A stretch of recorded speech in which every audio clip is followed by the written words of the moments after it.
आशा करता हूँ आप सब बहुत अच्छे होंगे। मेरा नाम है सिद्धांत अग्निहोत्री। स्टडी क्लोज पे आपका बहुत बहुत स्वागत है। दोस्तों, आज हम बात करेंगे एक बहुत इंपॉर्टेंट टॉपिक की। अभी मैं बाहर हूँ, अभी बस थोड़ी ही देर में ही मैं निकल जाऊंगा अपने स्टूडियो और फिर हम डिजिटल बोर्ड पे करेंगे। जब भी मैं बाहर होता हूँ तो इसी तरीके से लेक्चर करता हूँ। तो यार, 4 धाम पैनल चीफ ने रिजाइन कर दिया। 4 धाम पैनल चीफ बद्रीनाथ। वैसे ये आपको बता दो कि छोटा 4 धाम है, ठीक है। वैसे तो 4 धाम नॉर्थ, साउथ, ईस्ट, वेस्ट। चलिए हम बात करते हैं भाई। नॉर्थ में है बद्रीनाथ, जहां भगवान शिव मेडिटेट करते हैं, ठीक है। उसके बाद आपके मतलब भगवान विष्णु, एक्चुअली थोड़ा गलती से निकल गया था, भगवान शिव, भगवान विष्णु के 4 धाम है। तो बद्रीनाथ है, आप रुके मैं यहां पे लिखता हूं। बद्रीनाथ है आपका नॉर्थ में। फिर ईस्ट में आएंगे तो उड़ीसा का जगन्नाथपुरी है, जहां पे भगवान विष्णु भोजन करते हैं। फिर साउथ में आएंगे तो आपका रामेश्वरम है, जहां पे भगवान विष्णु नहाते हैं, बात करते हैं। और उसके बाद आपका वेस्ट में है द्वारका, जहां पे भगवान विष्णु राज करते हैं। तो इन चारों धामों पे मैंने लेक्चर लिए हैं। ये तो 4 धाम है, लेकिन छोटे 4 धाम है आपके उत्तराखंड में, बद्रीनाथ, केदारनाथ, गंगोत्री और यमुनोत्री। तो दोस्तों, 4 धाम पैनल को अपॉइंट किया था। ये बहुत बड़ा प्रोजेक्ट है ना, 4 धाम प्रोजेक्ट की मैं कई बार बात कर चुका हूं। तो अब हुआ क्या कि यहां पे इस पैनल में environmentalist, veteran environmentalist Ravi Chopra भी थे। और उन्होंने, ये सुप्रीम कोर्ट ने हाई पावर्ड कमेटी बनाई थी 4 धाम प्रोजेक्ट पे। और इन्होंने बताया है कि इनका बिलीफ जो है, इनका विश्वास जो है, वो टूट गया है, क्योंकि हिमालय की इकोलॉजी पूरी तरीके से खत्म कर दी गई है दोस्तों। और ये बहुत बड़ा एलिगेशन है। लेटर लिखा है secretary general of the supreme court 27 जनवरी। और इन्होंने बताया है कि भाई देखो, एक्चुअली 4 धाम प्रोजेक्ट, इसमें रोड को चौड़ी करने की बात है, रोड को वाइड किया जाएगा। तो ये कोर्ट में मामला गया, क्योंकि रोड को अगर आप देखिए, ये हिमालयन रेंज है ना, अगर रोड को आप चौड़ा करेंगे 12 मीटर से, तो आप ये समझिए कि भाई पहाड़ को काटना पड़ेगा आपको, हिमालय की इकोलॉजी के साथ छेड़छाड़ करनी पड़ेगी। तो आप, ये डेंजरस हो सकता है ना। तो इसीलिए ये मामला कोर्ट में गया और कोर्ट ने एक हाई पावर्ड कमेटी बनाई। हालांकि कोर्ट ने बाद में बोला कि इसको थोड़ा सा कम करना चाहिए और हाई पावर्ड कमेटी बनाई, क्योंकि अब देखिए, रोड को चौड़ा करना जरूरी है। एक तो बहुत ज्यादा ट्रैफिक आ गया है, अब बहुत ज्यादा ट्रैफिक हो गया। दूसरी चीज, क्योंकि लोग तीर्थ यात्रा बहुत ज्यादा करने लगे हैं, अच्छी बात है, करनी भी चाहिए। दूसरी चीज डिफेंस, ये आपको पता ही ना कि पूरा चाइना से लगता है ना हिमालय। तो अब डिफेंस के लिए भाई, लॉजिस्टिक के लिए रोड चौड़ी करना बहुत ज्यादा जरूरी है। तो जजमेंट यहां पे मतलब चोपड़ा ने लेटर में लिखा कि judgment was confined the role of the HPC to overseeing. भाई यहां पे 2 नॉन डिफेंस रोड्स की बात की। अब जो डायरेक्शंस हैं जो हमने दी और हमने जो रिकमेंडेशंस बताई, उसको ministry of road transport and highways, जिनके मिनिस्टर नितिन गडकरी हैं, बिल्कुल इग्नोर कर दिया। यानी कि हमारी कोई वैल्यू ही नहीं, एक तरीके से ये बोल रहे हैं। और ये जो एक्सपीरियंस है, ये बहुत ज्यादा खतरनाक रहा है। मुझे तो बिल्कुल भी नहीं सही लगा। 2 नॉन डिफेंस, वो रोड जो डिफेंस के लिए नहीं यूज होंगी। ऑनरेबल कोर्ट ने परमिट किया था कि ये जो नॉन डिफेंस हाईवेज हैं, इसके लिए आप लीगल रिलीफ ले सकते हो। लेकिन मैंने कोई भी, I do not see any purpose, मुझे कोई भी पर्पस नहीं मिला टू हेड दी एचपीसी और indeed even to be part of it.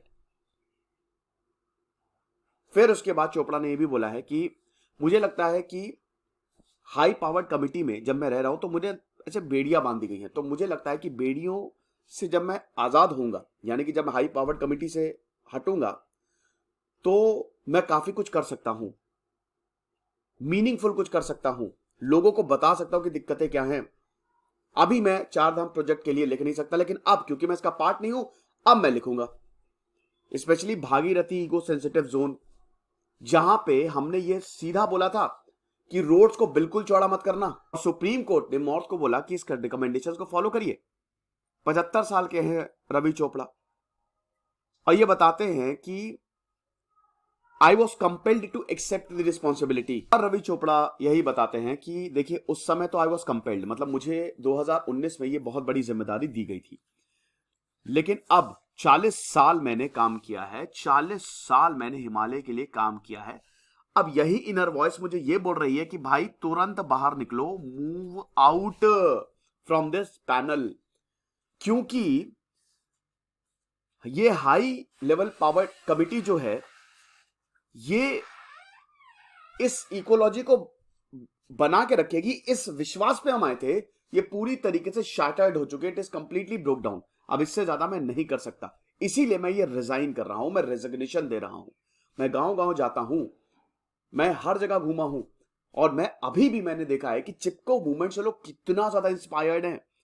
आज हम यंगस्टर्स को देख रहे हैं जो देहरादून में जो पेड़ काटे जा रहे हैं वहां पे प्रोटेस्ट कर रहे हैं। तो ये एक नई लहर है, लोग अवेयर हो रहे हैं इन्वायरमेंट के प्रति। हिमालय जो है, it's a Marvel of nature. Sustainable development ये डिमांड करता है कि जियोलॉजिकली और इकोलॉजिकली हम आगे बढ़ें, लेकिन इस तरीके के डिजास्टर हम करते रहेंगे तो कैसे चलेगा।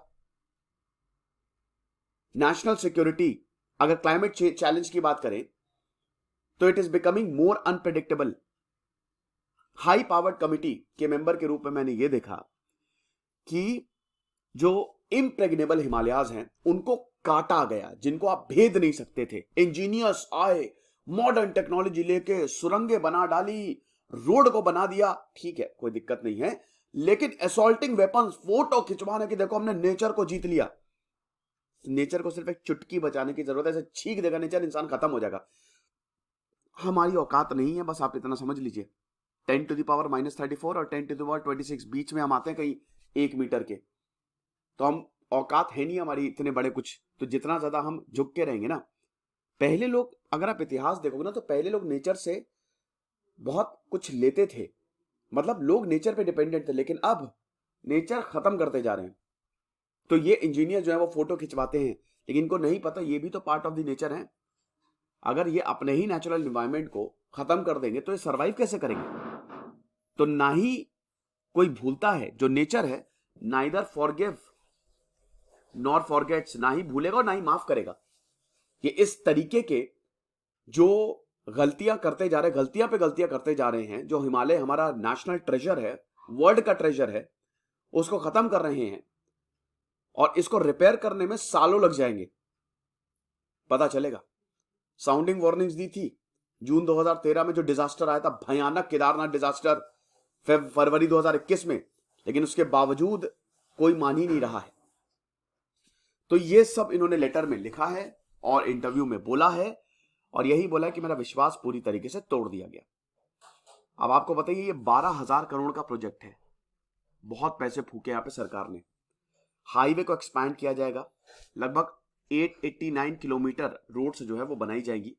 2016 में इसको अप्रूव किया गया था कि 4 धाम सर्किट, बद्रीनाथ, केदारनाथ, गंगोत्री, यमुनोत्री, इसमें टाइम काफी ज्यादा रिड्यूस हो जाएगा। लेकिन 2018 में एनजीओ ने इसको चैलेंज किया कि ये जो भी हो रहा है ये बहुत ज्यादा गलत हो रहा है, क्योंकि हिमालयन इकोलॉजी खत्म हो जाएगा। और उसके बाद ये मामला गया सुप्रीम कोर्ट ने। तो सुप्रीम कोर्ट ने 2019 में एक हाई पावर्ड कमेटी बनाई ताकि, और इसके हेड थे, इसके चीफ थे, अध्यक्ष थे रवि चोपड़ा। और सितंबर 2020 में रिकमेंडेशन दिया, उसको एक्सेप्ट कर लिया। लेकिन नवंबर 2020 में मिनिस्ट्री ऑफ डिफेंस ने बोला कि और ज्यादा रोड को वाइड करो ताकि आर्मी की रिक्वायरमेंट को मीट किया जा सके। और दिसंबर 2021 में सुप्रीम कोर्ट ने मॉडिफाई किया सितंबर 2020 का ऑर्डर। तो ये हिसाब किताब अभी तक रहा है। देखिए, नेचर के साथ तो हमको छेड़छाड़ नहीं करनी चाहिए। इन्वायरमेंटलिस्ट को बहुत ज्यादा पता होता है, तो अगर हम उनकी मानेंगे तो ज्यादा अच्छा रहेगा, वरना हिमालय ही नहीं बचेगा तो फिर क्या फायदा। अच्छा, यूपीएससी के शानदार कोर्स हमारे आते हैं भाई। यूपीएससी 1, 2 और 3 साल के लिए हमने बनाया है। तो ये 1, 2, 3 साल के लिए जो कोर्स है, बहुत ही कम दामों पे और इतना शानदार कंटेंट है। अब हमारा सिलेबस पूरा हो गया है, तो मे बी नेक्स्ट वीक से लाइव क्लासेस होंगी, तो लाइव क्लासेस मिस मत करिएगा। सब live classes, doubt session, prelims oriented, mains oriented, सवाल को कैसे टैकल किया जाता है, वो सब हम करने वाले हैं। तो डिस्क्रिप्शन बॉक्स में नंबर दिए हैं, उन पे आप कॉल करें, लिंक पे क्लिक करके आप अवेल कर सकते हैं कोर्सेज को। दिस इज सिद्धांत अग्निहोत्री साइनिंग ऑफ।